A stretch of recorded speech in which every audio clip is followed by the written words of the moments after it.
يلا. مساء الخير، مساء النور.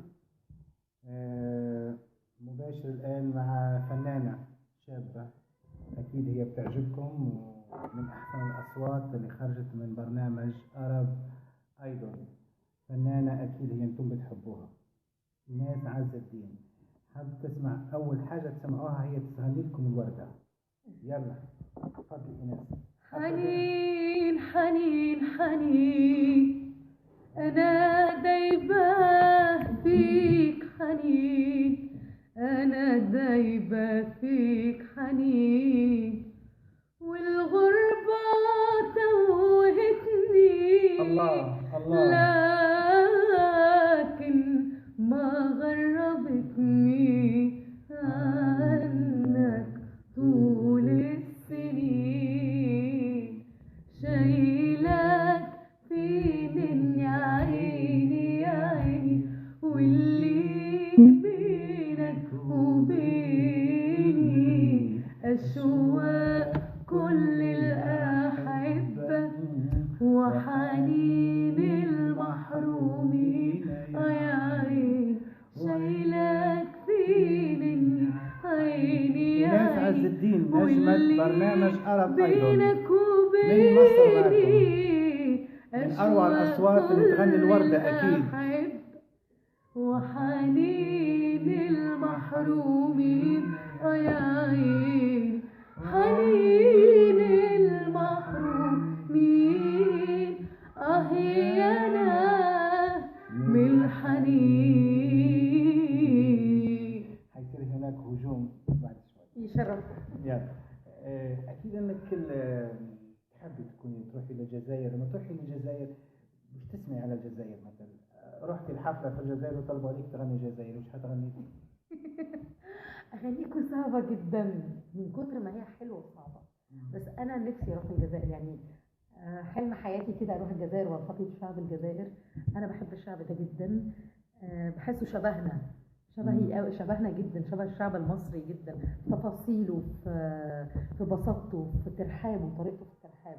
كمان أنا من الناس اللي في الجزائر وقت أرب أيدول، لأن الجمهور اللي كان بيجي من الجزائر كان مثال للدولة.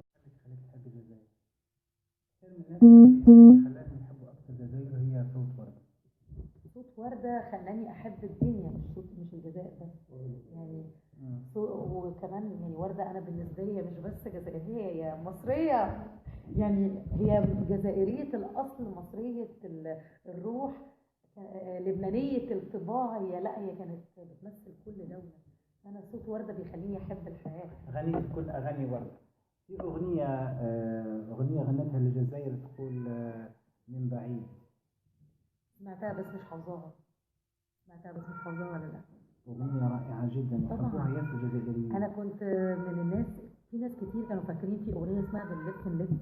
الأغنية دي في ناس كتير كانوا فاكرينها إنها بتاعت مصطفى قمر وسميرة سعيد.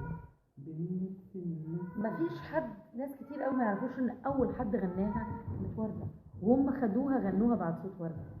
ده خطأ كبير جدا الناس بتقع فيه. مصطفى قمر وسميرة سعيد غنوها بعد وردة، لكن هي التسجيل الأصلي لصوت وردة. وكل شويه بطلع للناس التسجيل ده عشان اسمعه لهم. يا جماعه انتوا عندكم خطأ كبير، الوردة اللي بتغنيه مش هم. هي أغنية بنلف نلف الوردة. طبعا ما تعرفش ده؟ أنا سمعتها من أول صوت لسميرة سعيد. لا، وردة قبل سميرة سعيد. شفت بقى؟ أنا كنت سامعها لسميرة سعيد. من حبي لوردة أنا بدور على الحاجات النادرة ليها والتسجيلات. أنا عندي تسجيل نادر ليها هي وبليغ هما بيغنوا تخنوه بتاعت عبد الحليم. ده فيديو ولا أمريكا؟ لا ام 3، وهما بيغنوا تخنوه قبل كمان ما ينزلها عبد الحليم، وهم بيشتغل عليه بليغ. قمة في الرقي والجمال الحني. قبل ما نكمل، عندكم مشكلة الشبكة؟ ممكن تحطه في البلكون. لا عادي. الشبكة بيقطع ويولي، لأن الحوار عمال بيتسجل، لأن الشبكة تقطع وترجع. أطلبيني بما إننا ممكن أقول لها إيه؟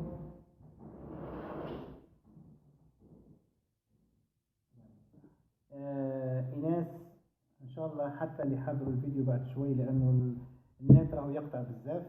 ان شاء الله يا رب حتشرفنا على الجزائر وتطربكم وردة اكثر ما تتصوروا. يعني عبالي بالجمهور او بالذات يطلب لمن يغني الى وردة. يكون لما الشرف نقول أكيد. انه ولا انا ولا غيري، مع احترامي لل